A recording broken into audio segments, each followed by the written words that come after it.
பூமி உருவான பிறகு இந்த உலகில் இன்னும் மனிதன் இல்லை. ஆனால் ஒரு நாள் மனித வாழ்க்கையின் தொடக்கம் நிகழ்ந்தது. மண்ணிலிருந்து ஒரு மனிதன் உருவாக்கப்பட்டான். அவனுக்கு உயிர் ஊதப்பட்டது. அவன்தான் ஆதாம். அவன் வாழ்ந்த இடம் ஒரு சொர்க்க தோட்டம் போல இருந்தது. அங்கு அனைத்து மிருகங்களும் அமைதியாக வாழ்ந்தன. ஆதாம் தனியாக இருப்பதை பார்த்து அவனுக்காக ஒரு துணை உருவாக்கப்பட்டது. அவள்தான் ஏவாள். ஆதாம் மற்றும் ஏவாள் அந்த தோட்டத்தில் அமைதியாகவும் மகிழ்ச்சியாகவும் வாழ்ந்தனர். ஆனால் அந்த தோட்டத்தில் ஒரு மரம் மட்டும் அவர்களுக்கு தடை செய்யப்பட்டிருந்தது. பின்னர் அவர்கள் அந்த தோட்டத்தை விட்டு புதிய வாழ்க்கையை தொடங்கினர். அவர்களின் குழந்தைகள் பிறந்தனர்.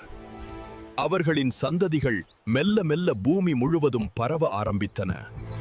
அந்த முதல் குடும்பத்திலிருந்துதான் இன்றைய மனிதகுலம் உருவாகியது என்று பல மதங்கள் கூறுகின்றன.